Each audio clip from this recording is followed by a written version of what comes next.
سيدنا محمد وعلى آله وأصحابه أجمعين. اللهم صل على سيدنا محمد وعلى آل سيدنا محمد كما صليت على إبراهيم وعلى آل إبراهيم في العالمين إنك حميد مجيد. قال الله تبارك وتعالى في كلامه المجيد: أعوذ بالله من الشيطان الرجيم. بسم الله الرحمن الرحيم.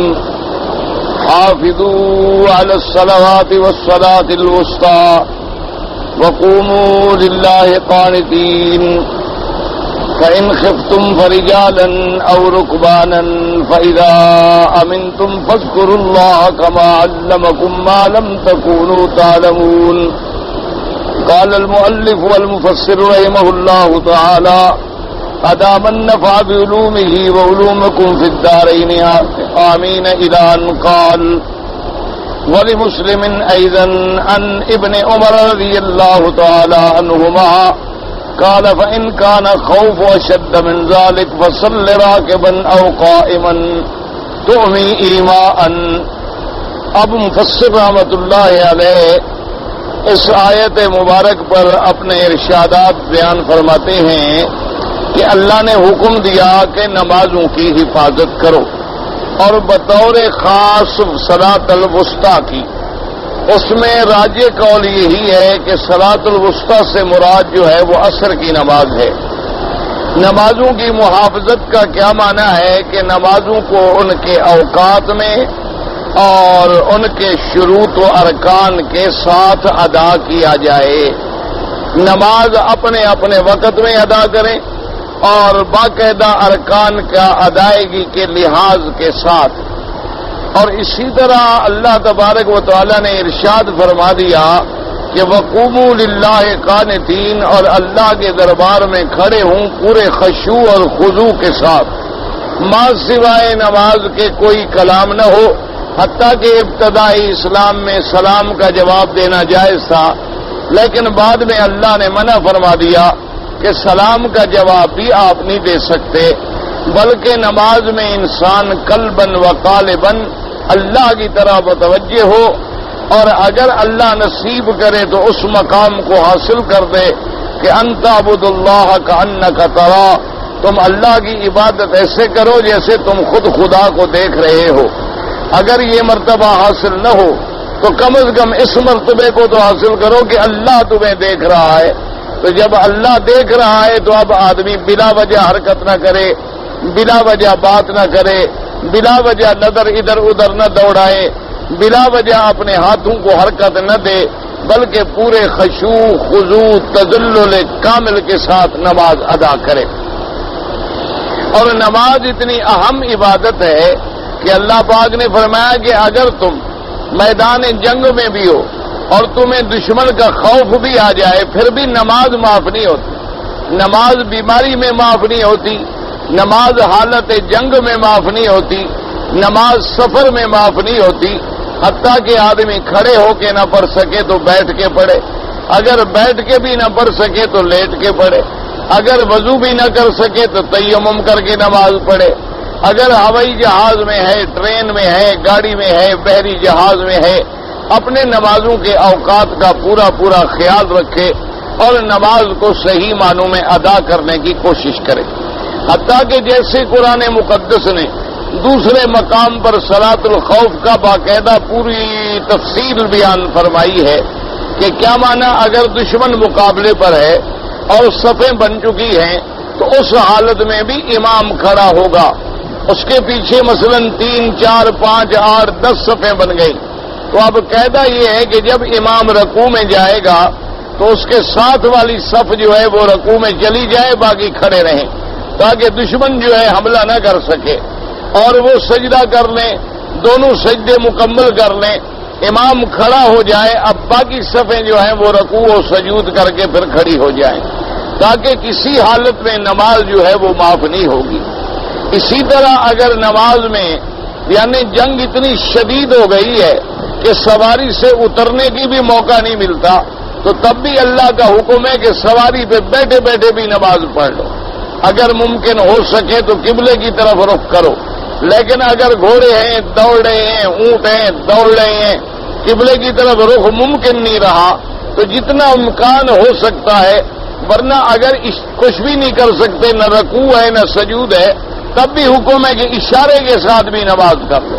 ایک اشارہ رکوع کے لیے بنا لو، سجدے کے لیے کچھ اس سے زیادہ اشارہ نیچے کا کر لو، لیکن ہر حالت میں نماز جو ہے وہ ادا کی جائے گی، کیونکہ نماز جو ہے وہ صلہ ہے جس نے بندے کو اپنے اللہ سے جوڑا ہوا ہے، اور جب نماز قطع ہو جاتی ہے تو اللہ سے تعلق جو ہے وہ قطع ہو جاتا ہے۔ اسی طرح حضور پاک نے سرکار مدینہ صلی اللہ علیہ وسلم نے فرمایا کہ الصلاۃ عماد الدین، من اقامها فقد اقام الدین ومن هدمها فقد هدم الدین، او کما قال رسول اللہ صلی اللہ علیہ وسلم۔ اللہ کے نبی نے ارشاد فرمایا کہ صلاۃ جو ہے یہ دین کا عمود ہے، جس نے صلاۃ کو قائم کیا اس نے دین کو قائم کیا، اور جس نے نماز کو ختم کر دیا اس نے دین کو ختم کر دیا۔ اسی لیے حضرت امیر المؤمنین حضرت سیدنا عمر بن الخطاب رضی اللہ تعالی عنہ اپنے گورنرز کو خط لکھا کرتے تھے کہ جس آدمی کو نوکری دو، عہدہ دو، ملازمت دو، اس کی نماز کا خیال کرو، کیونکہ جو آدمی نماز کی محافظت کرے گا وہ بندے کے حقوق کا خیال بھی کرے گا، اور جو آدمی اللہ کی نماز کا خیال نہیں کرتا ہے تو وہ بندوں کے حقوق کا کیا خیال کرے گا۔ اس لیے فرمایا حافظوا علی الصلوات والصلاۃ الوسطی وقوموا للہ قانتین۔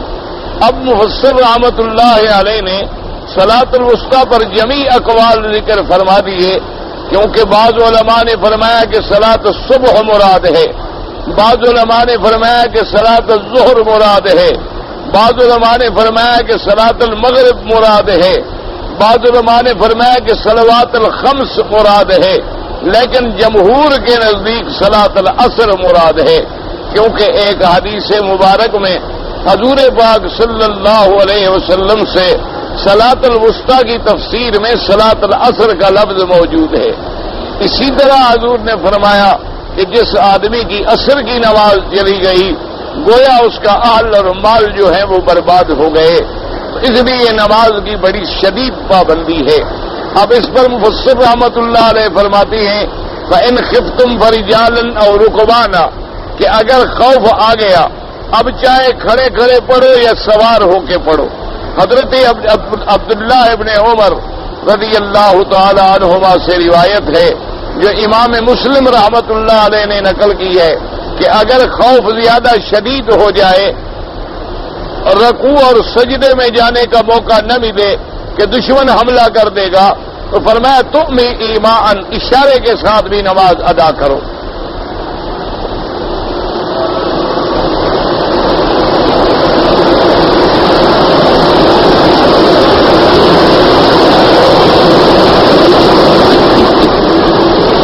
وفي حديث عبد الله بن أنيس الجهني لما بعثه النبي صلى الله عليه وسلم إلى خالد بن سفيان الهذلي ليقتله، وكان نحو عرفة أو عرفات، فلما واجهه وحانت صلاة العصر قال فخشيت أن تفوتني فجعلت أصلي وأنا أومئ إيماء۔ الحديث بطوله رواه أحمد وأبو داود بإسناد جيد، وهذا من رخص الله التي رخص لعباده ووضعوا الآثار والاغلال عنهم۔ اب مفسر رحمت اللہ علیہ فرماتی ہیں کہ حدیث عبداللہ ابن انیس الجہنی کی اس کو حضور پاک نے بھیجا تھا خالد الہذلی کے بارے میں کہ اس کو جا کے قتل کرو۔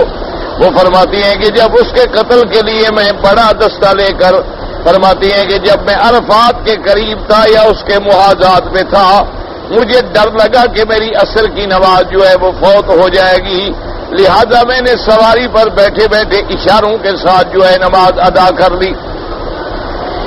اصل میں مفسر رحمت اللہ علیہ فرماتے ہیں کہ یہ اللہ کی طرف سے اپنے بندوں کے لیے رعایت ہے، یعنی کتنی رخصت ہے کہ بھی اگر تم کھڑے کھڑے نہیں بیٹھ پڑھ سکتے ہو بیٹھ کے پڑھ لو، بیٹھے بیٹھے نہیں پڑھ سکتے ہو سرانے سے ٹیک لگا کے وہی بیٹھے بیٹھے پڑھ لو، اگر اس طرح بھی نہیں بیٹھ سکتے ہو لیٹ گئے ہو تب بھی اشارے سے پڑھ لو، وضو کرنے سے نقصان ہوتا ہے تیمم کر لو، اگر تم جنگ کی حالت میں ہو سواری پہ بیٹھے ہو تو سواری پہ پڑھ لو، اگر تم رکوع سجود نہیں کر سکتے اشارہ کر لو.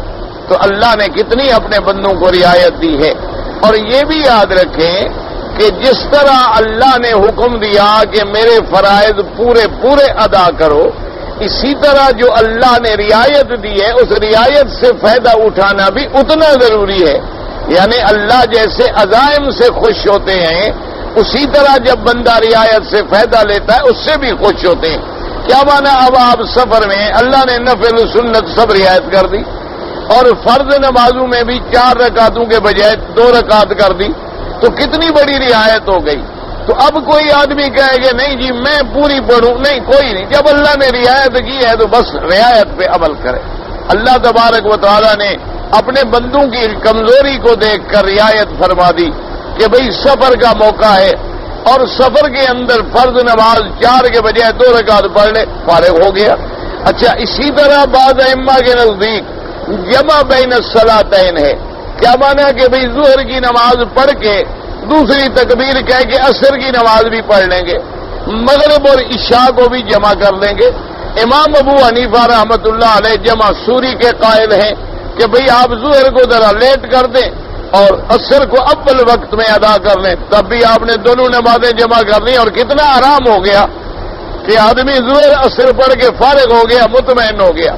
اچھا، اب مغرب میں دیر کر لی تھوڑی سی اور مغرب اور عشاء اکٹھے پڑھ لی، دونوں نمازیں پڑھ کے آدمی مطمئن ہو گیا. خدا جانے آگے وضو کا موقع ملے نہ ملے، سفر میں آدمی تھکا ہوا جا کے بیٹھے اور نیند غلبہ کر لے. اس طرح الحمدللہ نمازیں بھی ضائع نہ ہوئیں اور اللہ تبارک و تعالیٰ کی رعایت سے بھی فائدہ اٹھا لیا. اس لیے فرماتی ہیں کہ یہ اللہ نے اپنے بندوں کے لیے رخصتیں رکھی ہیں. اللہ نے ان کے گلے میں جو سختی تھی، پابندی تھی، جیسے کہ بنو اسرائیل کے زمانے میں مسجد کے بجائے نماز ادا ہی نہیں ہوتی تھی کہ جب تک آپ مسجد میں جا کے نماز نہ پڑھیں نماز جائز ہی نہیں. لیکن اللہ نے حضور کی امت پہ کتنی بڑی مہربانی کی، فرمایا جعلت لی الارض مسجدا وطہورا. اللہ نے پوری زمین میری امت کے لیے سجدے کی جگہ بنا دی ہے اور پوری زمین جو ہے وہ پاک ہے. کیا مانا؟ اگر کوئی مٹی پہ مثلا کوئی چیز دی لیکن خشک ہو گئی بس پاک ہو گئی. اگر طبیعت کراہت کرتی ہے چلو کوئی کپڑا ڈال لو. تو اللہ تبارک و تعالیٰ نے کتنی آسانی پیدا فرما دی ہے امت کے لیے، تو ان رخصتوں سے بھی فائدہ اٹھانا چاہیے. وقد روى ابن ابي حاتم من طريق شبيب بن بشر كلمة عن ابن عباس قال في هذه الآية صلى الراكب على دابته والراجل على رجليه. اس آیت کے اندر انہوں نے بھی ارشاد فرمایا اگر کوئی آدمی اپنی سواری پہ سوار ہے تو سواری کی حالت پہ بیٹھے بیٹھے نماز پڑھ لے. لیکن ایک بات یاد رکھیں کہ بعض لوگ مثلا گاڑی میں ہوتے ہیں نا، ٹرین میں، تو سیٹ پہ بیٹھے بیٹھے نماز پڑھتے ہیں. یہ ناجائز ہے، یہ ناجائز ہے. ہوائی جہاز میں بیٹھے ہیں تو سیٹ پہ بیٹھے بیٹھے نماز پڑھیں، یہ ناجائز ہے. باقاعدہ کعبے کی سمت پوچھیں، سمت پوچھنے کے بعد کھڑا ہونا ممکن ہے تو کھڑے ہو کر نماز پڑھنا فرض ہے. اگر کھڑا نہ ہو سکے تو پھر بیٹھنے کی اجازت ہے. یہ نہیں ہوتا کہ بلا وجہ اب ہم جہاد میں الحمدللہ نمازیں پڑھتے ہیں، کوئی تکلیف بھی نہیں ہے، کوئی پریشانی نہیں ہوتی، آرام سے. کیوں؟ جہاز تو بالکل ایسی ہے جیسے کھڑا ہوا ہے، کوئی خوف نہیں، کوئی خطرہ نہیں. اچھا، بحری جہاز میں بھی کوئی خوف اور خطرہ نہیں. اسی طرح ٹرین میں یہ دیکھیں کہ اگر کوئی بڑا جنکشن آ رہا ہے، گاڑی اتنی دیر رکے گی کہ میں 2 فرض پڑھ لوں گا تو آرام سے اتر کے 2 فرض پڑھ لیں، وضو کر کے تیار ہو کے بیٹھ جائیں. اگر ایسا موقع نہیں ہے تو پھر ٹرین میں بھی آپ کوشش کریں کھڑے ہو کے نماز پڑھنے کی. بلا وجہ سیٹ پہ بیٹھ کے نماز پڑھنا جو ہے وہ جائز نہیں ہے کسی امام کے نزدیک بھی. بیٹھ کے نماز تب پڑھیں گے جب کھڑے ہونے کی طاقت نہ رہے، یعنی آپ کھڑے ہو ہی نہیں سکتے. کسی شکل میں کھڑے ہوتے ہیں گر جانے کا خطرہ ہے، کھڑے ہوتے ہیں تو آپ گر جائیں گے، تو اب اجازت ہے کہ بیٹھ جائیں.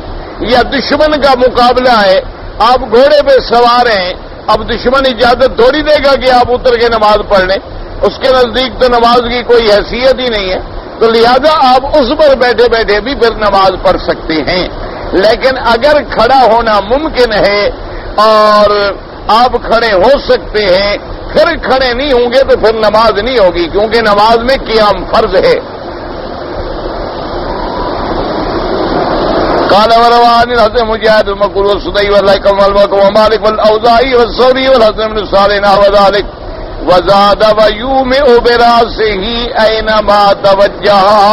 انہوں نے یہ بھی روایت میں زیادتی فرمائی کہ حالت نماز میں اشارہ کرے اپنے سر کے ساتھ چاہے جدھر بھی توجہ ہو جائے. ثم قال حدثنا غسان قال حدثنا داؤد يعني بن علي المطرف عطية جابر بن عبد الله رضي الله تعالى عنه قال اذا كانت المصايفة فليؤمئ براسه ايماء حيث كان وجهه. انہوں نے بھی جابر بن عبداللہ بھی فرماتے ہیں کہ اگر کوئی جنگ کی حالت ہے، جنگ کی کیفیت ہے، لڑائی کی شدت ہے، تو پھر اشارے کے ساتھ جدھر بھی موقع ملے اشارہ کر لو، اللہ پاک نماز قبول فرما لیں گے. فلذلك قوله تعالى فرجالا او ركبانا وروان الحسن ومجاهد وسعيد بن جبير وعطاء وعطية والحكم وحماد وقتادة نحو ذلك. وقد ذهب الامام احمد رحمه الله تعالى فيما نسير عليه لان صلاة الخوف تفعل في بعض الاحيان ركعة واحدة تلاحم الجيشان. وعلى ذلك الحديث رواه مسلم وابو داود والنسائي وابن ماجه وابن جرير من حديث ابي امامة الوزاع بن عبد الله العسكري. زاد مسلم النسائي من هذه كتاب عن البكر من اخلص الكوفي وجاء بن عباس قال فرض الله الصلاة على لسان نبيكم صلى الله عليه وسلم في الحضر 4 وفي السفر 2 وفي الخوف 1 وفي قال ابن بصير وكتاب الوزاع وغيرهم. اب جناب مفسر رحمۃ اللہ علیہ فرماتی ہیں کہ حضرت امام احمد ابن حنبل رحمۃ اللہ علیہ فرماتی ہیں، اور آپ کا امام احمد ابن حنبل رحمۃ اللہ علیہ کا یہ قول ہے کہ اذا تلاحم الجیشان، کہ جب دو لشکر آپس میں ٹکرا جائیں جنگ کی حالت کے اندر، یعنی دونوں لڑائی لڑ رہے ہیں، تو فرمایا اگر 2 رکعت پڑھنے کا بھی موقع نہیں ہے تو 1 رکعت بھی پڑھ لے، چاہے اشارے کے ساتھ بھی پڑھ لے تو نماز ادا ہو جائے گی. انہوں نے ایک حدیث مبارک سے استدلال فرمایا، حضور نے فرمایا ان اللہ فرض الصلاۃ فی السفر 4 وفی السفر 2 وفی الخوف 1 او کما قال النبی صلی اللہ علیہ وسلم. اللہ تبارک و تعالی نے اپنے بندوں پہ نماز فرض کی ہے، اگر وہ گھروں کے اندر ہیں تو 4 رکعتیں پڑھیں، سفر کے اندر ہیں تو قصر کریں 2 رکعت پڑھیں، اور حالت خوف کے اندر ہیں تو 1 رکعت بھی جائز ہے.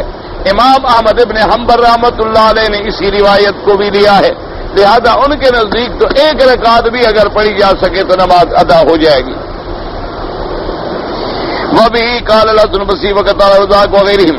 وقال ابن جرير حدثنا ابن بشار قال حدثنا مهدي شعبة قال سألت الحكم وحمادا وقتادة عن صلاة المصايفة فقالوا 2 انہوں نے بھی فرمایا کہ حالت جنگ میں 1 رکعت بھی جائز ہے.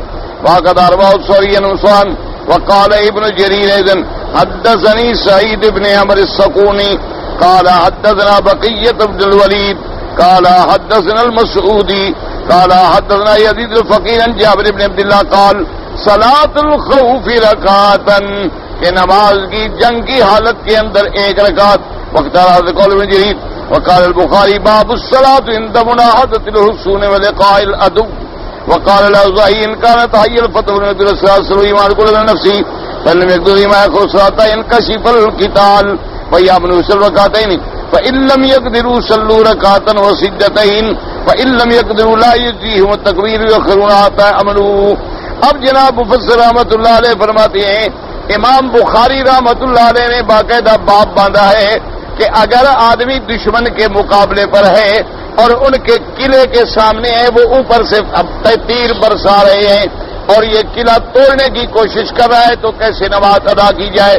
اسی طرح امام اوزاعی رحمۃ اللہ علیہ نے فرمایا کہ اب لڑائی زور پر ہے اور فتح قریب آ گئی ہے اور نماز نہیں پڑھ سکتے تو اب کیا کریں. فرمایا صلو کل امرئن ایماء لنفسہ، ہر بندہ اشارے کے ساتھ بس اپنی نماز جو ہے ادا کر لے، کیونکہ بالکل اب لڑائی آخر پہ پہنچ گئی، یعنی فتح جو ہے وہ قریب ہے. اب اگر ہم نماز کے لیے رکتے ہیں تو دشمن کو تو موقع مل جائے گا، دشمن جو ہے وہ تیار ہو جائے گا. تو انہوں نے فرمایا پھر ہر آدمی جو ہے نا بس اشارے کے ساتھ اللہ اکبر کر کے نماز جو ہے وہ ادا کر لے. اور اس کے بعد فرماتی ہیں مفسر رحمۃ اللہ علیہ فَإِن لَّمْ يَقْدِرُوا عَلَى الْإِيمَاءِ أَخَّرُوا الصَّلَاةَ حَتَّىٰ يَنْكَشِفَ الْقِتَالُ. اگر ایسی حالت ہو گئی ہے کہ اشارہ بھی نہیں کر سکتے کیوں تیر برابر آ رہے ہیں تو ہر آدمی اپنی نظر بچا رہی ہوں کرے گا تیر لگ جائے گا. تو فرماتے ہیں پھر نماز مؤخر کر دے, جب نماز وقت ملے تو بعد میں آرام کے ساتھ 2 رکعتیں پڑھ لے. ایسے حالت میں جیسے حضور صلی اللہ علیہ وسلم کی خندق کے اندر نماز قضا ہو گئی.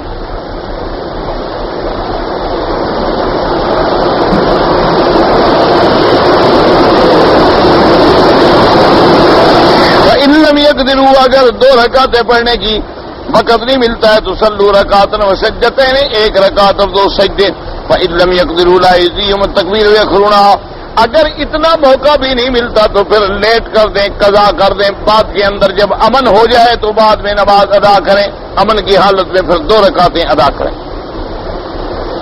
وَبِهِ قَالَ مَقُولٌ قَالَ أَنَسُ بْنُ مَالِكٍ حضرت مناظر تستر عند ذات الفجر واشتد اشتغال القطع فلم يقدروا على الصلاة فلم نصلي إلا بعد ارتفاع النهار فصليناها ونحن وأبي موسى ففتح لنا. اب جناب فرماتے ہیں انس بن مالک رضی اللہ تعالیٰ عنہ فرماتے ہیں کہ جب تستر کا قلعہ ہم فتح کر رہے تھے, صبح کا وقت تھا اور ہم قلعہ فتح کرنے کے قریب تھے, تو اب ہمیں وقت نہیں مل رہا تھا کہ ہم نماز پڑھیں, لہذا ہم نے نماز کو مؤخر کر دیا گیا تھا. سورج نکل آیا, سورج نکلنے کے بعد ہم نے قضا نماز ادا کی اور اس کے بعد فرماتی ہیں کہ اس وقت ہم نے نماز پڑھی ہے تاکہ ابھی موسیٰ اشعری بھی ہمارے ساتھ تھے. یعنی اگر یہ بات غلط ہوتی تو اللہ کے نبی کے صحابی کبھی خاموش نہ رہتے. تو اس لیے یہ بھی حکم ہے کہ اگر جنگ میں بڑی سخت تکلیف ہو جائے اور موقع نہ ملے تو اس حالت میں نماز قضا کرنے کی بھی اجازت ہے. اچھا, اسی طرح علماء فرماتے ہیں کہ اگر ہوائی جہاز میں ہے تو بعض علماء کا قول یہ ہے کہ وہ نماز قضا کر لے اور بعد میں نیچے پڑے. بعض محتاط علماء یہ فرماتے ہیں کہ ہوائی جہاز میں بھی نماز پڑھ لے اور اترنے کے بعد احتیاطاً پھر بھی قضا کر لے. لیکن اب متاخرین علماء جو ہیں ان سب کا فتویٰ یہی ہے کہ ہوائی جہاز میں نماز جائز ہے, آدمی آرام کے ساتھ نماز پڑھ سکتا ہے اور الحمدللہ نماز صحیح ہے, اور اسی طرح نماز ادا کرنے میں بھی کوئی مشکل نہیں ہوتی. بلکہ ہم نے تو سفر میں یہ تجربہ کیا ہے کہ اگر آدمی کی نیت ٹھیک ہو اور وہ اللہ کی نماز پڑھنا چاہے تو لوگ بڑی مدد کرتے ہیں, بڑا اعانت بھی کرتے ہیں. یعنی سفر میں کئی دفعہ ابھی میں جب آ رہا تھا تو خدا کی قدرت سے میری ساری نمازیں جہاز میں آ رہی تھی. جہاز کا ٹائم ایسا تھا خدا کی قدرت سے کہ ظہر کی نماز بھی جہاز میں, عصر کی نماز بھی جہاز میں, مغرب کی نماز بھی جہاز میں, عشاء کی نماز بھی جہاز میں, ساری نمازیں جہاز میں آ رہی. کیونکہ جہاں ہم چل رہے تھے وہاں سے ظہر کا وقت ہی نہیں ہوا تھا, لہذا وہاں ہم ظہر تو پڑھ نہیں سکتے تھے. تو اب جناب یہ ہے کہ الحمدللہ ہم نے ان سے پوچھا, انہوں نے باقاعدہ ہمیں کمپس پہ قبلہ بتایا. اس کے بعد باقاعدہ انہوں نے کہا کہ جی یہ جگہ خالی ہے, آرام سے. پھر ہم نے باقاعدہ جماعت کی اللہ کی رحمت سے. تو اس لیے اچھا ایک دفعہ تو یہ ہوا مغرب پڑھنے کے لیے جب ہم آئے تو حالانکہ ہم 2-3 آدمی کھڑے ہو سکتے تھے, لیکن انہوں نے اپنے درمیان میں جو ان کا کنٹین بنا ہوا تھا انہوں نے باقاعدہ پردے ڈال کے نیچے سب بچھا کے جگہ دی کہ جی آپ اندر آرام سے پڑھیں تاکہ کوئی گزرے تو آپ کی نماز میں خلل نہ آئے. تو اگر آدمی نیت کر لے تو اللہ اسباب پیدا فرما دیتی. اگر نیت ہی خراب ہو پھر بہانے بنائے, اچھا جی اتر کے پڑھیں گے, ہوائی جہاز میں جائز نہیں ہے, پتہ نہیں زمین پہ نماز ہوتی ہے, ہوائی جہاز آسمان اور زمین کے درمیان میں معلق ہے, وہ شیطان وسوسے ڈالتا رہتا ہے. اب جب نیچے اترے گا چلو جی اب جدے میں کیا پڑھیں, گھر پہنچ کے مکے میں زیادہ ثواب ملتا ہے, 1 لاکھ کا ثواب مل جائے گا. جب مکے میں پہنچے گا جی اب تو فجر ہو گئی, وقت ہی نکل گیا, بس قضا پڑھ لیں گے, بعد میں دیکھا جائے گا, نمازیں ساری گئی. اس لیے اصل بات یہ ہے کہ آدمی ایک عزم کر لے کہ میں نے اللہ کی نماز پڑھنی. اللہ تبارک, اچھا چلو امام ابو حنیفہ رحمۃ اللہ علیہ کے نزدیک جمع نہیں ہے, لیکن باقی ائمہ کے نزدیک تو جمع موجود ہے. تو اگر کبھی زندگی میں سفر پیش آ گیا, حتیٰ کہ حضرت مولانا رشید احمد گنگوہی رحمۃ اللہ علیہ, حضرت تھانوی رحمۃ اللہ علیہ جو بڑے محقق علماء گزرے ہیں, وہ بھی سفر میں فرماتے تھے کہ بھی اگر جمع بھی کرتے ہو تو کر لو, تاکہ نماز نہ پڑھنے سے تو بہتر ہے نا. اعلیٰ اولا کا ہی فرق ہے نا زیادہ سے زیادہ، کہ بھی افضل غیر افضل، راجع مرجو، اعلیٰ اولا نہ پڑھنا جو ہے اس سے تو زیادہ بہتر ہے کہ جمع کر کے دونوں نمازیں پڑھنی، اطمینان کامل ہو گیا الحمدللہ۔ اس لیے نماز اتنی بڑی شرط۔ اچھا، اسی طرح بعض ہمارے گھروں میں بڑی غفلت ہوتی ہے، یہ اپنے گھروں میں ضرور آدمی مسئلہ بتلا دے۔ بعض عورتیں جو ہیں مثلا اب 12 بجے وہ حیض سے پاک ہو گئی تو وہ کہتی ہے ٹھیک ہے شام کو جب حرم جاؤں گی نا اسی وقت غسل کر کے چلی جاؤں گی، تو ظہر بھی گئی عصر بھی گئی، مغرب کے آگے ادا کرے گی، تو یہ سخت گناہ ہے کہ اس نے 2 فرض جو ہیں وہ چھوڑ دیے ہیں۔ اس لیے جب عورت حیض سے پاک ہو جائے اور اس کے بعد نماز کا وقت ہے فوراً غسل کرے اور نماز ادا کرے۔ اسی طریقے سے بعض اوقات اللہ معاف کرے آدمی جنابت کی حالت میں بھی سستی کر لیتا ہے کہ چلو بھی ٹھیک ہے لیٹ جاؤ، صبح جب اٹھیں گے تو اسی وقت غسل کر کے نماز کے لیے چلا جاؤں گا، جائز ہے، کوئی منع نہیں۔ لیکن آدمی تھکا ہوا ہے، کمزور ہے، میاں بیوی کی ملاقات کے بعد لازمی بات ہے ہر انسان میں ایک ذوف پیدا ہو جاتا ہے، سو گیا تو فجر کی نماز بھی گئی۔ اس لیے آدمی ایسے مسائل میں کبھی غفلت نہ کرے کہ آمدن اچھا جنابت بھی دمبی ہو گئی، اب 4 گھنٹے 4 گھنٹے 3 گھنٹے سوئے ہوئے، خدا جانے موت آ گئی، خدا جانے زندگی باقی ہے کہ نہیں ہے۔ اس لیے آدمی غفلت نہ کرے بلکہ جتنا ممکن ہو سکے اپنے آپ کو جنابت سے باہر نکالے، حیض کی مدت گزر جائے فوراً غسل کرے، نفاس کی مدت گزر جائے فوراً غسل کرے، غفلت نہ کرے تاکہ اللہ کے فرائض جو ہیں وہ نہ رہ جائیں۔ اس کے بعد جناب فرماتے ہیں دنیا وافیہ۔ اب حضرت انس فرماتے ہیں رضی اللہ تعالیٰ عنہ کہ اس نماز کو جو ہم نے پڑھی تھی ساری دنیا مجھے مل جاتی تو خوشی نہ ہوتی، کیوں اللہ نے ہمیں قلعہ بھی فتح کرا دیا، اللہ نے ہمیں صبح کی نماز بھی ہم نے سورج نکلنے کے بعد قضا کر لی، سنت پر بھی عمل ہو گیا کہ بھی اگر خوف آ جائے تو نماز مؤخر کر سکتے ہو۔ وہ اگر ایک حدیث پہ عمل کر لیتے تھے ان کو اتنی خوشی ہوتی تھی جیسے ساری دنیا کی بادشاہی ان کو مل گئی، کیونکہ ان کے دل میں سنت رسول کی اتنی بڑی عزت اور قدر۔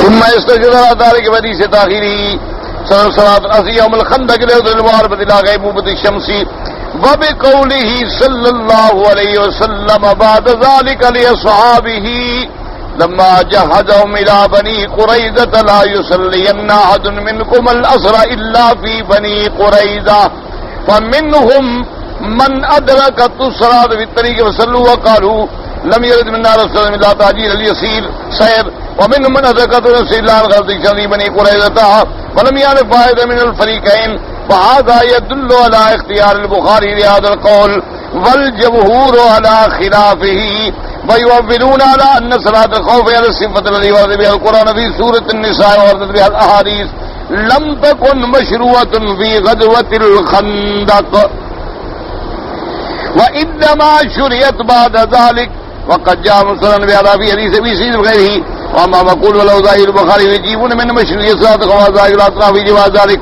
لان هذا حال نادر خاص فيجوز فيه مثل ما قلنا بدليل سني الصحابة من عمر في فتح تستر وقد اشتهر ولم ينكر والله تعالى اعلم۔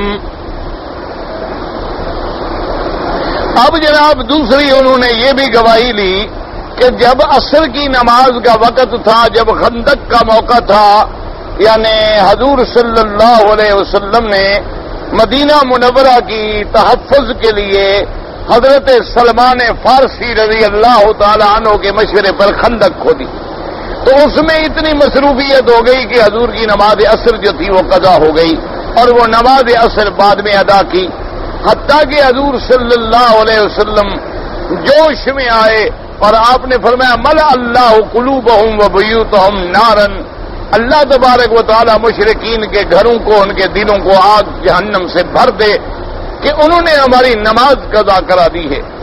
اور اسی طرح ایک حدیث مبارک میں آتا ہے حضور نے فرمایا لا یصلین احدکم صلاۃ العصر الا فی بنی قریظہ، حضور نے فرمایا کہ تم میں کوئی عصر کی نماز نہ پڑھے جب تک کہ بنی قریظہ نہ پہنچے۔ فمنہم من ادرکت الصلاۃ، بعض صحابہ ایسے تھے کہ نماز کا وقت آ گیا، انہوں نے کہا حضور کے فرمان کا مقصد یہ تھا کہ ہم جلدی بنی قریظہ میں پہنچ جائیں، یہ فرمان کا مقصد نہیں تھا کہ ہم نماز ہی نہ پڑھیں۔ انہوں نے نماز پڑھ لی، اور بعض لوگ ایسے تھے جن نے کہا کہ نہیں، حضور کا حکم ہے کہ لا یصلین صلاۃ العصر الا فی بنی قریظہ، کہ کوئی نماز عصر کی نہ پڑھے جب تک کہ بنی قریظہ میں نہ پہنچ جائیں۔ انہوں نے راستے میں نماز نہ پڑھی حتیٰ کہ غربت الشمس بنی قریظہ پہنچے تو سورج جو ہے وہ ڈوب گیا۔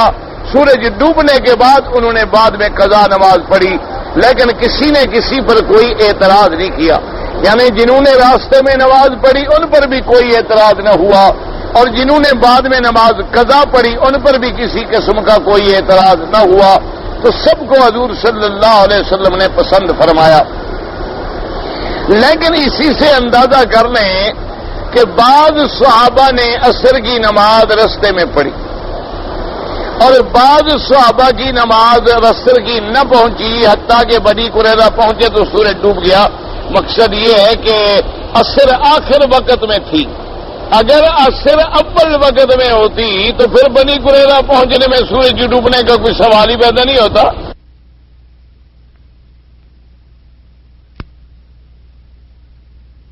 میں خیال کیا ابھی نماز چلی نہ جائے، انہوں نے جلدی جلدی نماز پڑھ لی، اور بعض لوگوں نے نہ پڑھی حتیٰ کہ سورج ڈوب گیا اور بنی قریظہ میں قضا کی۔ تو اس لیے امام بخاری رحمت اللہ علیہ اسی بات پہ زور دیتے ہیں کہ اگر جنگ میں حالت خوف میں کوئی خطرہ پیدا ہو جائے، وہ فرماتے ہیں کہ نماز مؤخر کر دے اور بعد میں نماز قضا کرے، کہ جیسے حضرت انس بن مالک نے فرمایا، حضرت عمر رضی اللہ تعالی عنہ کے زمانے میں جب تستر کا قلعہ فتح ہوا تو انہوں نے نماز جو ہے قضا کر دی اور فجر کی نماز سورج نکلنے کے بعد پڑھی۔ خندق کے موقع پہ حضور کی نماز عصر کی قضا ہو گئی، حضور پاک نے بعد میں نماز قضا فرمائی۔ اسی طرح بنی قریظہ میں صحابہ کی نماز قضا ہو گئی، انہوں نے بھی بعد میں پڑھی۔ تو امام بخاری رحمت اللہ علیہ کا مسلک یہی ہے، ان کا قول مبارک یہی ہے کہ بھائی نماز اگر ایسے حالات آ جائیں، خوف کے ڈر آ جائے تو نماز مؤخر کی جا سکتی ہے۔ لیکن یاد رکھیں امام ابو حنیفہ رحمت اللہ علیہ اور جمہور کی رائے یہ ہے کہ نماز جو ہے مؤخر نہ کریں بلکہ نماز خوف والی ادا کریں، جیسے قرآن نے فرمایا ہے 2 صفیں بنا لیں، اگلی صف نماز پڑھے پیچھے والے کھڑے رہیں، یا اشارے کے ساتھ بھی نماز ادا کر لیں، یا سواری پر بھی نماز ادا کر لیں۔ وہ فرماتے ہیں کہ خندق کے موقع پر آیت نہیں اتری تھی نماز خوف والی، قرآن کی وہ آیات جو ہیں بعد میں اتری ہیں۔ جب قرآن کی آیات بعد میں اتری ہیں تو لہذا ان کے مطابق عمل کیا جائے گا۔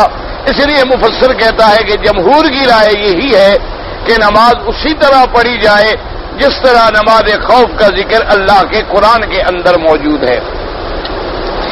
اس لیے فرماتے ہیں کہ بل جمہور علی خلافہ، جمہور ائمہ جو ہیں یہاں امام بخاری رحمت اللہ علیہ کے خلاف ہیں۔ وَيَحْمِلُونَ عَلَىٰ أَنَّ صَلَاةَ الْخَوْفِ، وہ یہ کہتی ہیں کہ نماز خوف کیسے ادا کرے، الصفۃ التي فرض بها القرآن فی سورۃ النساء، سورۃ النساء کے اندر جو اللہ نے قرآن میں آیات اتاری ہیں اسی کے مطابق جو ہے نماز ادا کرے۔ وَوَرَدَتْ بِهَا الْأَحَادِيثُ لم تکن مشروعۃ فی غزوۃ الخندق، یہ احادیث اور روایات جو ہیں غزوہ خندق کے موقع پر نہیں تھی۔ وانما شرعت بعد ذلك وقد جاء مسرا بهذا في حدیث ابی سعید وغیرہ واما مقہول والاوزاعی۔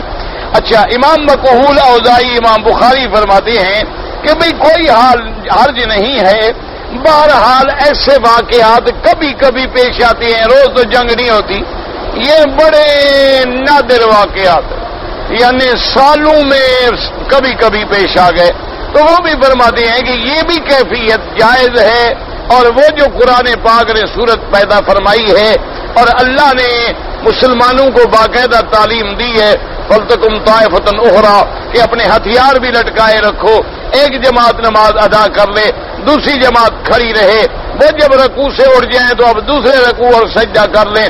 پوری تفصیل سورۃ النساء کے اندر جو ہے انشاءاللہ موجود ہے، اور اللہ نے چاہا اور زندگی رہی تو ہم بھی پڑھیں گے۔ اس لیے وہ فرماتی ہیں کہ یہ کیفیت بھی جائز ہے، کیونکہ حضرت عمر کا زمانہ جب آیا تستر کا علاقہ تو اس زمانے میں فتح ہوا تو صحابہ نے نماز مؤخر پڑھی اور بڑے بڑے صحابہ موجود تھے لیکن کسی نے اعتراض نہ کیا. تو بہرحال جمہور کی رائے وہ ہے اور امام بخاری رحمۃ اللہ علیہ کی رائے یہ ہے. وقوله تبارک وتعالی فإذا آمنتم فاذكروا الله أي أقيموا صلاتكم كما أمرتم وأتموا ركوعها وسجودها وقيامها وقعودها وخشوعها وسجودها. اب اللہ نے فرمایا کہ جب تم امن کی حالت میں لوٹ آؤ، جنگ وغیرہ ختم ہو جائے، خوف اور ڈر ختم ہو جائے، تم نمازوں کو قائم کرو جیسے تمہیں حکم دیا گیا ہے، تاکہ پورا پورا رکوع کرو، پورا پورا سجود کرو، پورا پورا خشوع کے ساتھ قعود کرو، ہر لحاظ سے نماز پوری پڑھو. کما علمکم ما لم تکونوا تعلمون ای مثل ما انعم علیکم وہداکم للایمان وعلمکم ما ينفعکم فی الدنیا والآخرہ وقابلوہ بالشکر والذکر. جیسے کہ اللہ پاک نے تم پہ نعمت کی، اللہ نے تم کو ہدایت دی، اللہ نے تم کو ایمان نصیب کیا، اللہ نے تم کو وہ سکھایا جو تمہارے لیے دنیا و آخرت میں نفع دینے والی چیزیں ہیں. اللہ تبارک و تعالیٰ کی نعمتوں کا شکر کرو. اللہ تبارک و تعالیٰ کا شکر جو ہے ذکر اور نماز ادا کر کے کرو. قوله تبارک و تعالیٰ بعد ذکر صلاۃ الخوف فإذا اطمأننتم فأقیموا الصلاة ان الصلاة كانت على المؤمنین کتابا موقوتا. اللہ نے فرمایا جب تم امن کی حالت میں آ جاؤ پھر نمازوں کو قائم کرو.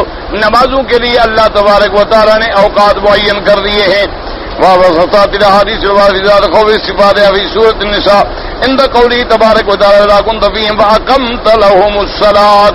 اب مفسر رحمۃ اللہ علیہ فرماتی ہیں صلاۃ الخوف کے بارے میں جتنی حدیثیں ہیں اور اس کے جتنے طریقے ہیں اور جتنی صفتیں ہیں انشاءاللہ جب سورۃ النساء کی اس آیت پہ پہنچیں گے وَإِذَا كُنْتَ فِيهِمْ فَأَقَمْتَ لَهُمُ الصَّلَاةَ وہاں انشاءاللہ ذکر کریں گے اور وہاں پڑھیں گے. واللہ تعالی اعلم وعلمہ اتم.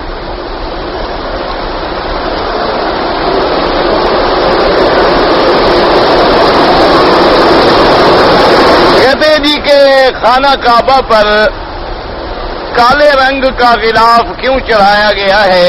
بھئی ہر رنگ کا غلاف کعبے پہ چڑھا ہے. کسی زمانے میں سبز رنگ بھی تھا، سرخ رنگ بھی تھا، سفید رنگ بھی تھا، دو دو تین تین رنگوں کا غلاف بھی تھا، لیکن آخر میں کالا رنگ جب آ گیا تو پھر سارے رنگ چھوڑ دیے گئے، اسی رنگ کو قائم رکھا گیا. اب چونکہ یہی رنگ زمانہ سلف سے چلا آ رہا ہے تو اسی کو قائم رکھا جائے گا. اور یہ اللہ کی حکمت ہے کہ اگر آپ قرآن میں دیکھیں تو اصل رنگ جو ہیں وہ ہیں ہی سیاہ، سفید اور سرخ. اللہ نے قرآن میں باقاعدہ ذکر کیا ہے کہ تین رنگ ہیں اصلی، ایک سفید ہے، ایک سیاہ ہے، ایک سرخ ہے. باقی جتنے رنگ ہیں ان تین کو ملانے سے بنتے ہیں، یعنی ان تین کو ملائیں گے تو ایک اور رنگ بن جائے گا، دو کو ملائیں گے تو اور بن جائے گا، اس کو اس سے ملائیں گے تو اور بن جائے گا. تو اب سرخ رنگ جو ہے وہ تو علامت جو ہے اچھی بہتر نہیں سمجھی جاتی. حضور پاک نے سرخ رنگ کے لباس سے بھی منع فرمایا. اسی طرح باقی رہ گیا سفید اور سیاہ. سفید جو ہے وہ داغ جلدی قبول کرتا ہے، میلا جلدی ہو جاتا ہے. اللہ کی حکمت تھی کہ اللہ تبارک و تعالی نے پھر سیاہ رنگ جو ہے اسی کو قائم دائم رہنے دیا.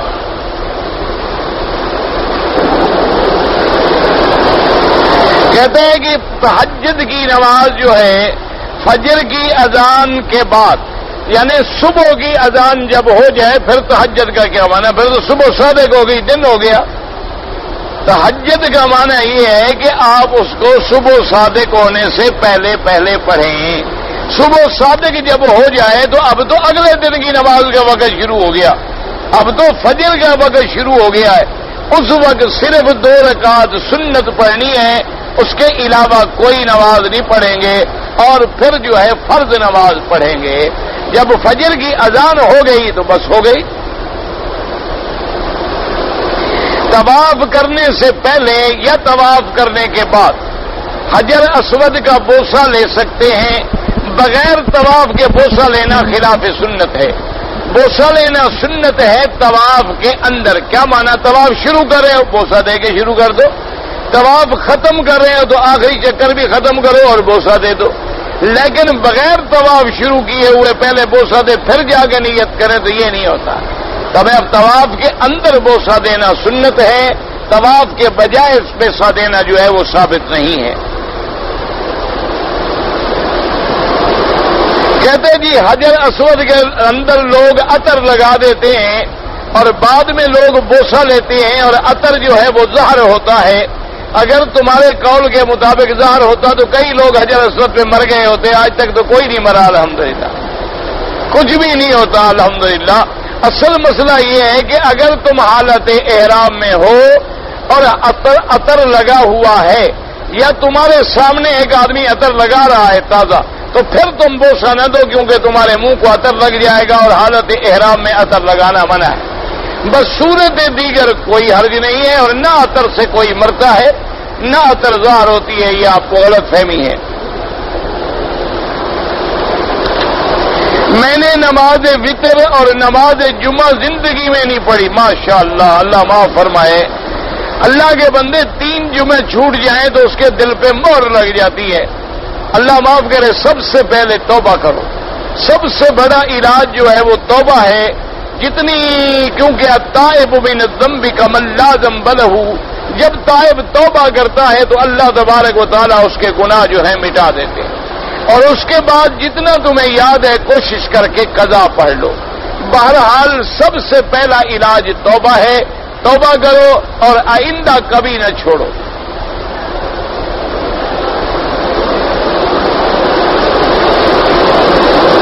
اگر عصر کی جماعت سے پہلے ہم نفل پڑھنا چاہیں تو پڑھ سکتے ہیں، کوئی بات نہیں، سنت پڑھ سکتے ہیں۔ عصر سے پہلے سنت مؤکدہ نہیں ہے، لیکن کوئی پڑھنا چاہے تو پڑھ لے۔ مغرب سے پہلے کوئی سنت نہیں ہوتی، کیونکہ حدیث مبارک میں بڑی وضاحت کے ساتھ موجود ہے کہ عصر سے لے کر مغرب تک کوئی نماز نہ پڑھو جب تک کہ سورج ڈوب نہ جائے۔ جب سورج ڈوب جائے اذان ہو گئی، مغرب کا وقت شروع ہو گیا، لہذا عصر سے پہلے تو پڑھ سکتے ہیں، مغرب سے پہلے نہیں۔ البتہ حرم میں ائمہ کے نزدیک جائز ہے۔ نماز اشراق جو ہے وہ کہتے ہیں کہ صبح 7 بجے ہم پڑھ سکتے ہیں، بالکل پڑھ سکتے ہیں۔ اشراق جو ہے وہ تو تقریباً 6 بجے ہو جاتا ہے، یعنی بلکہ 5:50 پہ آج کل سورج نکل رہا ہے۔ 6 بجے تو وقت بالکل آرام سے اشراق کا وقت ہو جاتا ہے۔ احتیاط کریں تو 6:05 10 پہ آرام سے پڑھ لیں۔ اگر تم بیٹھے رہیں 7 بجے بھی پڑھ لیا کوئی حرج نہیں، کوئی منع نہیں ہے۔ 8 بجے بھی پڑھ لیا کوئی منع نہیں ہے، لیکن افضل جو ہے وہ یہ ہے کہ آدمی فجر کی نماز پڑھ کے اللہ کے حرم میں یا مسجد میں بیٹھ جائے، کوئی دنیاوی بات نہ کرے، قرآن پڑھتا رہے، ذکر کرتا رہے یا چپ کر کے بیٹھا رہے۔ جب سورج نکل آئے اور اوپر چڑھ جائے تھوڑا، پھر کھڑے ہو کے 2 رکعت کر کے 4 رکعت اشراق ادا کرے، اللہ اس کو ایک عمرے کا ثواب عطا فرماتے ہیں۔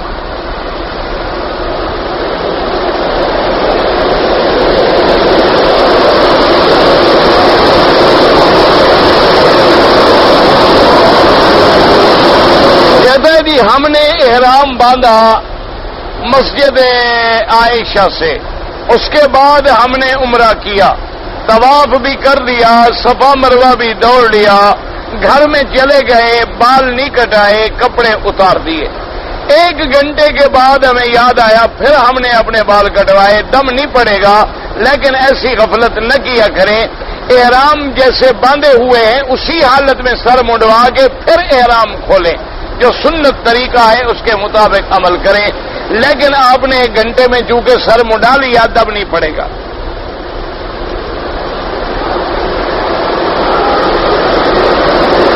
کہتے ہیں جی ایک عورت کا خامند جو ہے مر گیا اور عورت نے دوسری شادی کر لی، تو اب قیامت والے دن جو ہے وہ کس کو ملے گی؟ بھائی دنیا میں کس کو ملے گی؟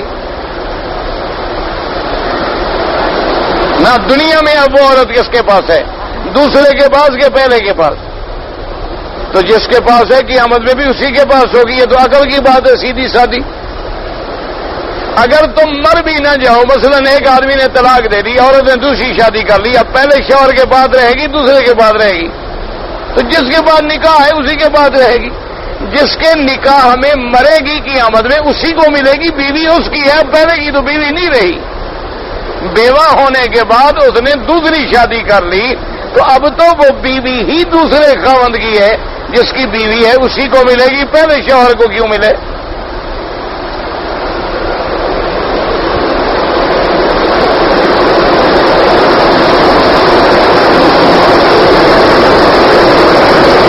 کہتے ہیں جی کہ ہم نے پاکستان جانا تھا اور ہم نے طواف الوداع کر لیا، لیکن کوئی مجبوری ہو گئی، ہم لیٹ ہو گئے، ہم نے پاکستان نہیں جا سکے، تو اب ہم اور طواف کر سکتے ہیں؟ بالکل، جتنا مرضی آئے طواف کرتے رہیں، اور جب جانے کا وقت آئے پھر طواف الوداع کر لیں، کوئی پابندی نہیں، کوئی مشکل نہیں۔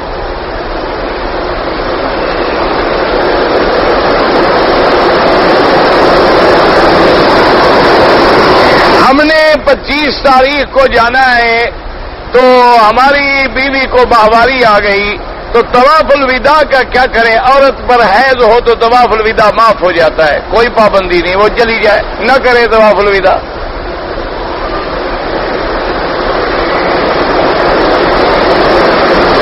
عورت اپنے خاوند کو خوش کرنے کے لیے سر کے بال کٹوا سکتی ہے؟ نہیں کٹوا سکتی۔ جس چیز میں شریعت کی مخالفت ہو اس میں آدمی کو یہ لازمی ہے کہ وہ نہ باپ کا کہنا مانے نہ شوہر کا۔ کل شوہر کہے مجھے خوش کرنے کے لیے فرض نماز چھوڑ دو، مجھے خوش کرنے کے لیے ناچ گانا سیکھ لو، مجھے خوش کرنے کے لیے رات میرے بھائی کے گھر میں سو جاؤ، تو پھر تو سارا قصہ ہی خامند کو خوش کرنے کا ہو گیا، اسلام تو ختم ہو گیا، شریعت اللہ تو ختم ہو گئی۔ اور بالکل جو ہے جو چیز اللہ کے رسول کے حکم کے خلاف ہو اس میں شوہر کی کوئی طاقت۔ شوہر کہتا ہے نماز نہ پڑھو، نہیں۔ شوہر کہتا ہے روزہ نہ رکھو، فرض رمضان کا نہیں مانے گا، نفلی روزہ کہے گا نہ رکھو نہ رکھے۔ شوہر کہتا ہے بال کٹاؤ، اس حضور فرماتے ہیں بال کٹوانے والی عورت پہ لعنت ہے، وہ مردوں کا تشابہ اختیار کر رہی ہے، وہاں اپنے شوہر کا کہنا نہیں مانے گی۔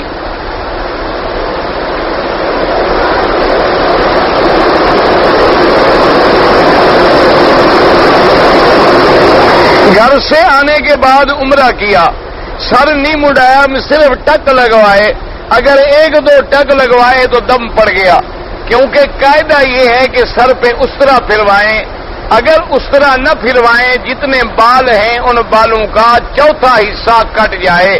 کیا مانا؟ مثلا اتنے بڑے بال ہیں، اب یہ چوتھا حصہ سارے سر کا کٹ جائے تب جا کے آپ احرام سے نکلیں گے، اگر 2-3 بال کاٹیں گے تو دم پڑ جائے گی۔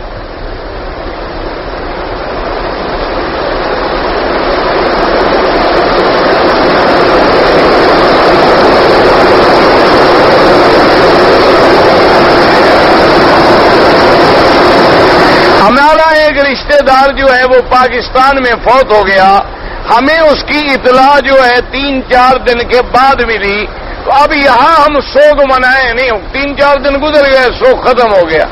اب ہمیں اگر سال کے بعد اطلاع ملے تو یہ تو نہیں کہ سال کے بعد ہم نیا سوگ شروع کر دیں گے، مرنے کے بعد اس کی 3 دن گزر گئے، سوگ کی مدت ختم ہو گئی۔ اور سوگ بھی اس کی بیوی بچے قریبی، سوگ کا معنی یہ تھوڑا ہوتا ہے کہ ماتم کرو کپڑے سیاہ پہنو، انہوں نے کر لیا، بات ہو گئی، ختم ہو گئی بات۔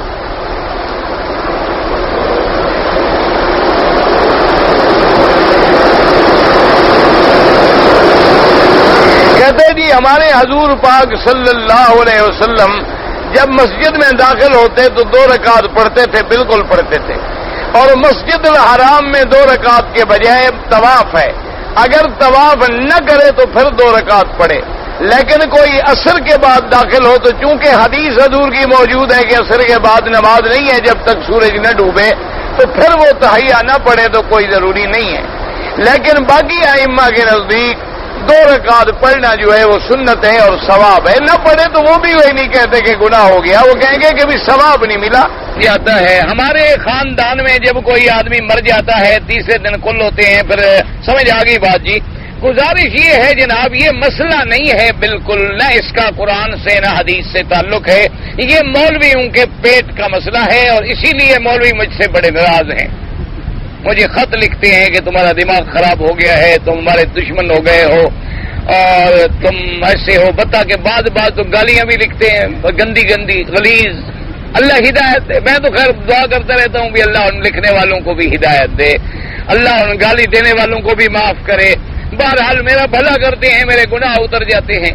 تو اصل میں میرے بھائی یہ مولوی کا مسئلہ ہے پیٹ کا، اس لیے کہ مولوی کو تم نے بغیر خدمت کے تو کبھی روٹی دی نہیں۔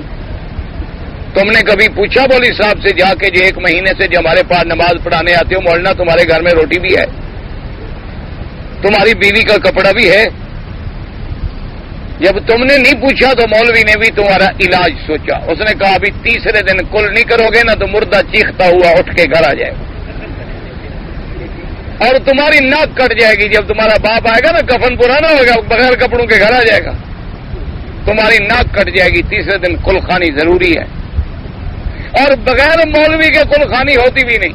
سب سے اچھی پلیٹ مولوی کے آگے رکھو، ختم شریف پڑے گا اور پھر ثواب شریف جیب میں ڈال کے چلا جائے گا۔ اب 3 دن کے بعد بھی پھر کیا کرو؟ اس نے کہا 7 جمعراتیں بڑی ضروری، ہر جمعرات جو تمہارا باپ کھاتا تھا نا اچھی چیزیں وہ ساری بنایا کرو، اس کو وہاں انتظار ہوتی ہے۔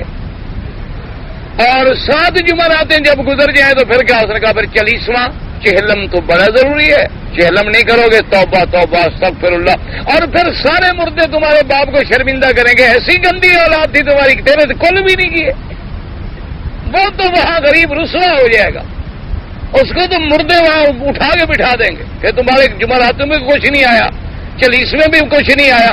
تو اتنی دیر میں محلے کا کوئی اور بھی انشاءاللہ مر جائے گا تو ہماری روٹی چلتی رہے گی، ورنہ یہ خالص حرام ہے، خالص بدعت ہے، کرنا بھی حرام، کھانا بھی حرام۔ آگے تمہاری اپنی مرضی، مانو نہ مانو تم جانو۔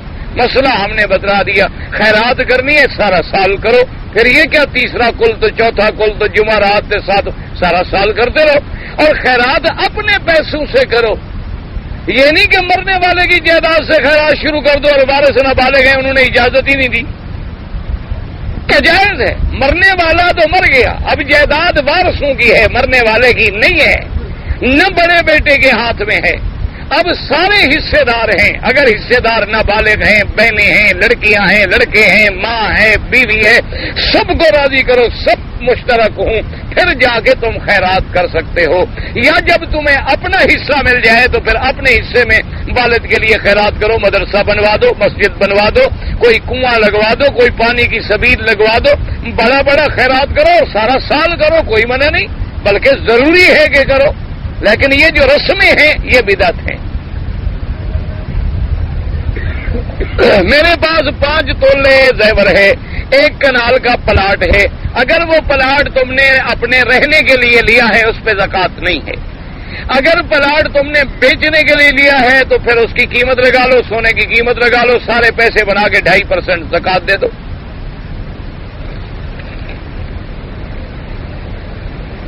وتر کی نماز سب امام صاحب کے نزدیک واجب ہے، نہیں صرف امام ابو حنیفہ رحمۃ اللہ علیہ کے نزدیک واجب ہے اور باقی ائمہ کے نزدیک سنت ہے۔ اگر حنفی حضرات ہیں مکے میں رہتا ہے تو حج کے مسئلے انشاءاللہ جب حج آئے گا کر لیں گے۔ احرام کی حالت میں یا بغیر احرام کی حالت، بغیر احرام کی حالت میں کیا دونوں مسئلے ایک ہو جائیں گے؟ اگر احرام نہیں ہے تو تم نیچے انڈر ویئر پہن سکتے ہو، احرام ہے تو نہیں پہن سکتے، سیدھی سی بات ہے۔ اس تراویح پڑھے تو 20 کا حق ادا ہو جائے گا، تمہیں اگر 10 روٹیاں دے دیں تو 20 روٹیوں کا بدلہ ہو جائے گا۔ کیا کہ بندے 20 رکعتیں پڑھو گے 20 لاکھ رکعت کا ثواب ملے گا، 10 پڑھو گے تو 10 لاکھ رکعت کا ثواب ملے گا۔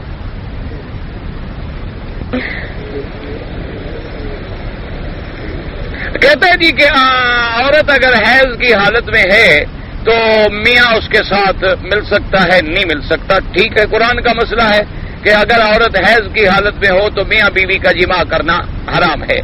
اچھا، اگر کہتا ہے کہ عورت کے 6 دن مثلا گزر گئے، خون بند ہو گیا لیکن عورت نے ابھی غسل نہیں کیا تو بات تو وہی رہ گئی، پاک تو نہیں ہوئی نا جب تک غسل نہ کرے، چاہے خون رک گیا یا خون نہیں رک گیا۔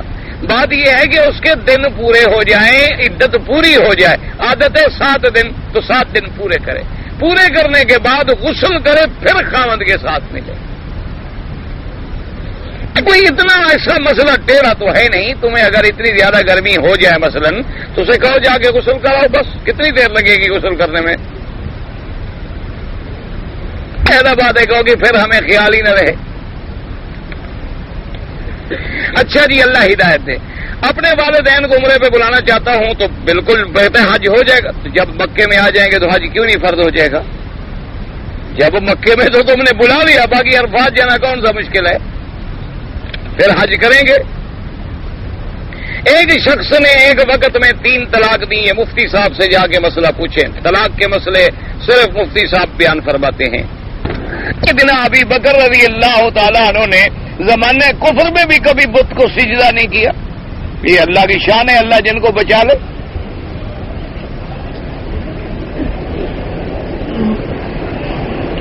بخاری شریف میں ہے کہ حضور نے فرمایا تھا اپنی بیماری میں کہ ایتونی بے کرتاسن کے کاغذ قلم لے آؤ تو میں کچھ لکھ دوں. حضرت عمر نے روک دیا تو وہ رہ گئی بات.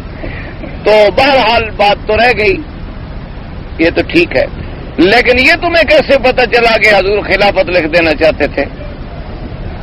تو حضور نے نہ لکھ دیا، بس ختم ہو گئی.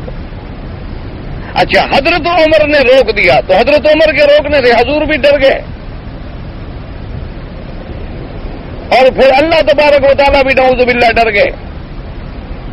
حضرت عمر کا اتنا روب ہے کہ نبی ڈر گیا، یا یوں کہو کہ حضرت عمر کے کہنے سے نبی نے عمر کی بات مان لی. تو جس کی بات نبی مانتا ہو تم بھی حیا کرو، تم بھی مان لو. کہ جس کے مشورے کو حضور نے مان لیا تم بھی قبول کر لو. باقی رہ گیا کہ کاغذ قلم لے آؤ. اب میں کہوں کاغذ قلم لے آؤ تو میرا طالب جو ہمیشہ میرا ساتھ ہے وہ لے آئے گا، یہ نوازی لے آئیں گے. تو کاتب تو حضرت علی تھے، وہ کاغذ قلم لے آتے. ادھر کہتے ہو مولا علی، ادھر عمر سے ڈر گیا. کوئی عقل کی بات کرو. پھر حضور کا جب یہ واقعہ، اس کے بعد میرے مدنی سرکار 3 دن زندہ رہے تو حضرت عمر صحابہ چلے گئے تو بعد میں حضرت علی کاغذ قلم لے آتے اور لکھوا لیتے. وہ تو ایک بات تھی، حضور نے فرمایا، حضرت عمر نے کہا یا رسول اللہ آپ تکلیف کیوں فرماتے؟ اللہ کا قرآن آ گیا ہے، وہی کافی ہے. اب ہر چیز ہمیں آپ لکھ لکھ کے سمجھائیں گے. آپ بیماری میں ہیں، آپ تکلیف میں، اس وقت بھی ہم آپ کو تکلیف دیں کہ آپ ہمیں مسئلے لکھ دیں. اللہ کا قرآن کافی ہے. دین حضور نے آپ کی بات کو پسند کیا، فرمایا ٹھیک ہے بس. تو کوئی ایسا مسئلہ نہیں ہے اب اس کو بلا وجہ بڑھاؤ تو اللہ ہدایت دے. اب مجھے اطلاع آتا ہے اور پتہ چل جاتا ہے، دھو لیتے ہیں، کپڑے کو نہیں لگتا ہے، تو پتہ کیا لگ جاتا ہے پھر؟ اللہ کے بندے مسئلہ سمجھو. ایک ہے کہ آدمی خواب میں دیکھ رہا ہے شیطان حرکت کر رہا ہے، عورت بن کے آ رہا ہے، یہ ہے وہ ہے. جب نیند کھلی تو کوئی بدن پہ اثر نہیں ہے کسی چیز کا، تو یہ کوئی احتلام نہیں، غسل کی ضرورت ہی نہیں. سمجھ آ گئی بات؟ اور اگر مثال کے طور پر ایک آدمی کو خواب اب کوئی یاد نہیں لیکن اٹھا تو کپڑے خراب ہیں تو اب غسل ضروری ہے. یہ ہے مسئلہ، یوں سمجھو.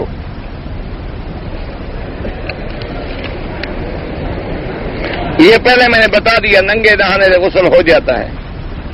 مجھے طواف کرتا رہتا ہوں، یاسین شریف کے 3 رکوع آتے ہیں، تو کیا میں وہ طواف میں پڑھتا رہوں؟ بالکل کوئی بات نہیں، جو مرضی ہے پڑھتے رہو، قرآن شریف پڑھتے رہو اور جو تمہیں یاد ہو. میرے مدنی پاک نے تو پڑھا سبحان اللہ والحمد للہ لا الہ الا اللہ اللہ اکبر وللہ الحمد، اور اس کے بعد ربنا آتنا فی الدنیا حسنۃ وفی الآخرۃ حسنۃ وقنا عذاب النار. اور میرے سرکار نے یہ کیوں پڑھا تھا کہ میری امت میں بوڑھے آئیں گے، جاہل آئیں گے، پڑھے لکھے آئیں گے، ان کو تکلیف نہ ہو. آسان دعائیں پڑھ لی، آسان ذکر پڑھ لیا، سبحان اللہ الحمدللہ الحمدللہ تک سب پڑھتے رہے. باقی تمہیں درود شریف یاد ہے پڑھتے رہو، کلمہ شریف یاد ہے پڑھتے رہو، قرآن شریف یاد ہے پڑھتے رہو، جو تمہیں یاد ہے پڑھتے رہو. یہ جو کتابیں لے کے پڑھتے ہیں نا، یہ کوئی سنت نہیں ہے. کتابیں لے کے اسی کا اردو پڑھ رہے ہیں، اسی کا عربی پڑھ رہے ہیں، اسی کا انگریزی پڑھ رہے ہیں، یہ اسی کا ترجمہ، اور ایک آگے پڑھ رہا ہے اور 10 پیچھے پڑھے، نہ اگلے کو پتا نہ پچھلے کو پتا کہ پڑھ کیا رہے. یہ کوئی مسئلہ نہیں ہے، یہ تو بدعت ہے. طواف کے اندر صرف جو چیز تیرا دل لگے وہ پڑھتے رہو. سبحان اللہ الحمدللہ درود شریف کلمہ شریف قرآن شریف جو تمہیں آتا ہے اس کو پڑھو تاکہ تیرا اسی میں دل لگے. اچھا بعض آدمی بلا وجہ نماز طواف میں جا رہے ہوں گے السلام علیکم. بعض لوگوں کو بڑا شوق، بھائی تو طواف تو نماز کی حالت میں ہے، تم بلا وجہ کیوں وہاں آ گئے سلام کرنے کے لیے؟ بڑا شوق ہے تو بعد میں آ کے ملو.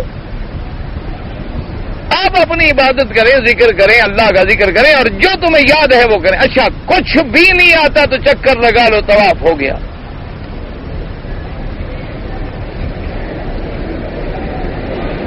واجب الطواف جو 2 رکعت ہے، واجب ہے یا نہ؟ واجب تو لکھ رہے ہو، پھر پوچھ کر رہے ہو. واجب الطواف تو لکھ رہے ہو تو مجھ سے پوچھنے کی کیا ضرورت رہی؟ یہ عجیب بات ہے. اگر میں عذر میں 2 رکعت طواف والے مسجد میں نہیں پڑھ سکا اور باب الفتح کے باہر چلا گیا، میری ڈیوٹی تھی، باہر جا کے پڑھے، چاہے گھر بھی جا کے پڑھو، نماز ادا ہو جاتی ہے. خضر علیہ السلام پیغمبر ہے یا پیغمبر نہیں ہے، اس میں اختلاف ہے. بعض علماء اس کے پیغمبر ہونے کے قائل ہیں اور بعض علماء اس کے پیغمبر ہونے کے قائل نہیں ہیں. جب مسئلہ مختلف بھی ہو اور ہم سے قیامت میں یہ سوال بھی نہیں ہوگا تو بحث کی کیا ضرورت ہے کہ تمہیں اطمینان نہیں ہوتا؟ تمہیں حضور کے کلمے کے بارے میں پوچھا جائے گا یا خضر کے کلمے کے بارے میں پوچھا جائے گا؟ بعض علماء نے استدلال کیا کہ وما فعلتہ عن امری، کہ جو کچھ موسیٰ علیہ السلام میں نے کیا یہ میں نے اپنے حکم سے نہیں کیا، اللہ کے حکم سے کیا. تو وہ کہتے ہیں جب اللہ انہیں وحی بھیجتے تھے وہ بھی نبی تھے. اور بعض علماء نے فرمایا انہ عبد من عباد اللہ الصالحین، وہ اللہ کے نیک بندوں میں سے نیک بندے تھے لیکن نبی نہیں تھے. تو یہ مختلف فی مسئلہ ہے اور اس سے ہمیں نہ سوال ہوگا قبر میں، نہ حشر میں، نہ قیامت میں. تمہیں اطمینان کی کیا ضرورت ہے؟ اللهم صل على سيدنا محمد وعلى آل سيدنا محمد كما صليت على إبراهيم وعلى آل إبراهيم في العالمين إنك حميد مجيد. يا الله يا رحمن يا رحيم يا حي يا قيوم يا ذا الجلال والإكرام. اللهم إنا نسألك بأسمائك الحسنى وصفاتك العليا. اللهم لا تدع لنا في مقامنا هذا ذنبا إلا غفرته ولا هما إلا فرجته ولا عيبا إلا سترته ولا كربا إلا نفسته ولا ضالا إلا هديته ولا فسادا إلا أصلحتا ولا مريدا إلا شافيتا ولا عدوا ظالما إلا أخذلتا ولا حاجة من حوائج الدنيا والآخرة إلا قضيتها ويسرتها يا أرحم الراحمين. اللهم استرنا بسترك الجميل. اللهم استر عوراتنا، آمن روآتنا، خفف لوآتنا. اللهم لا تجعل